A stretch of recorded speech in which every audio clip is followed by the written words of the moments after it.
भ्रष्टाचार, जन जन की है ये आवाज, नहीं सहेंगे भ्रष्टाचार, जन जन की है ये आवाज, नहीं सहेंगे भ्रष्टाचार, जन जन की है ये आवाज, नहीं सहेंगे भ्रष्टाचार। भ्रष्ट अधिकारी मुर्दाबाद, मुर्दाबाद, मुर्दाबाद, भ्रष्ट अधिकारी मुर्दाबाद, मुर्दाबाद, मुर्दाबाद, भ्रष्ट अधिकारी मुर्दाबाद, मुर्दाबाद, मुर्दाबाद। नगर निगम अधिकारियों पर लगातार भ्रष्टाचार के आरोप लगना आम बात हो गई है, परंतु कार्यवाही के नाम पर सभी उच्च अधिकारी व जनप्रतिनिधियों ने चुप्पी साधी हुई है। आपको बता दें कि आज फिर जन आवाज सोसाइटी के प्रधान जोगिंदर स्वामी ने अपने सभी साथियों के साथ भ्रष्टाचार के खिलाफ जोरदार प्रदर्शन किया। उन्होंने निगम अधिकारी महिपाल पर आरोप लगाते हुए कहा कि एसआर एंटरप्राइजेज कंपनी के साथ मिलीभगत कर लाइटों की तारों का टेंडर दिया गया। क्या है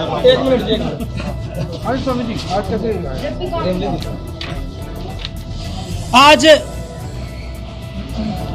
हम लोग जो स्ट्रीट लाइट का मामला शहर के अंदर चल रहा है, शहर में नेताओं ने लड्डू बांटे, उजाला हो गया, पूरा शहर चमक गया। आज वो सभी लाइटें ठप पड़ी है। केबल तार का एक टेंडर एसआर कंपनी को दिया और वो तार घटिया क्वालिटी के तार जो एचएसआर के मानकों पे खरे नहीं उतरते, उस कंपनी को टेंडर दे दिया गया।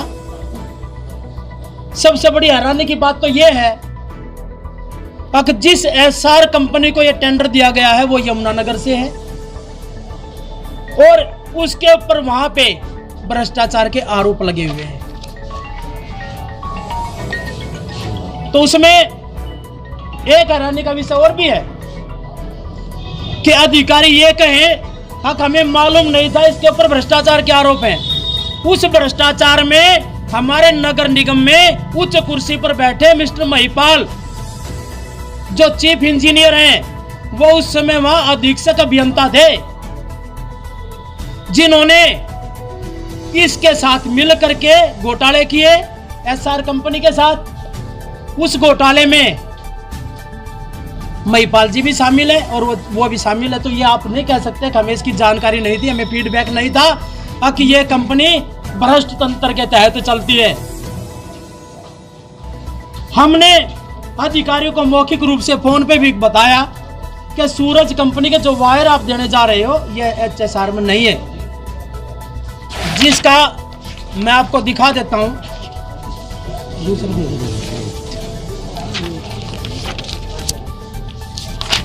एचएसआर का नया एचएसआर बुक की नई वो है गाइडलाइंस, जिसके अंदर कहीं भी सूरज कंपनी का उल्लेख नहीं है। जो एचएसआर में उसके मानकों पे खरा उतरता है उसी कंपनी को मंजूरी मिलती है, इस कंपनी का कोई काम नहीं है। दूसरा ये मृणाल जायसवाल जो एमई नगर निगम यमुनानगर में कार्यरत है, उन्होंने लिखा है अपने उच्च अधिकारी को कि मैं अधीक्षक अभियंता के कक्ष में गया, यानी महिपाल जी के कक्ष में, महिपाल जी वहां एससी थे उस समय, उनके कक्ष में गया। वहां एसआर कंपनी के संजू राणा ठेकेदार बैठे थे। दोनों अधिकारी ने और ठेकेदार ने मेरे ऊपर प्रेशर बनाया कि आप हमारे कामों में रोड़ा मत डालो। उसको धमकी भी दी गई, जिसकी उसने लिखित में शिकायत दी है। यह भी कॉपी आपको मिल जाएगी। इसमें जो टेंडर लगाया गया है वो टेंडर बड़ी चालाकी से लगाया गया। आप कोई भी काम करते हैं, आपने स्ट्रीट लाइट का लगाना है, आपने वायर का लगाना है, उसके अंदर आपको उल्लेख करना पड़ेगा कि हम ये वायर लगा रहे हैं या ये लाइट लगा रहे हैं या ये काम कर रहे हैं। उसमें किसी प्रकार का टेंडर में कहीं से कहीं तक भी किसी वायर का नाम नहीं है, ना सूरज का है ना किसी और का है, कोई नाम नहीं है।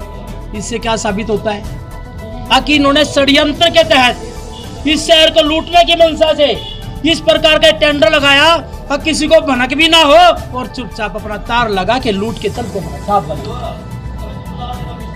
तो ये भ्रष्ट तंत्र से चीफ बने महिपाल जी, एक्शन से जो आज अगर ये नगर निगम में आते हैं, मर्ज होते हैं, तो जूनियर एक्शन बनेंगे। जिसकी मैंने शिकायत पीछे नगर निगम में भी दी थी, आप सब साथी थे, मेयर को भी दिया था, सभी पार्षदों को हमने इस मामले में घेराव किया। तो हमारी तो मांग है इस लूट के टेंडर को तत्काल प्रभाव से रद्द किया जाए, जिसे हम किसी सूरत में बर्दाश्त नहीं कर सकते। आए दिन मुद्दे उठाते रहते हो, कहाँ तक कवर कर रहे हैं? हम सचेतक हैं, काम सरकार को करना है, लूट मचवानी, लोगों की किडनी बिकवानी, क्या करना है, आम आदमी का जीना आराम करना है, उनको जीवन सुख खुशहाल देना है। हम सचेतक हैं, हम सचेत करते हैं। देखिए ये क्या भ्रष्टाचार हो रहे हैं, हर जगह हर मोड़ के ऊपर हमने आगाह किया है, शासन प्रशासन को हमने बताया है कि ये देखिए गलत काम हो रहा है, आप इसको रोकिए।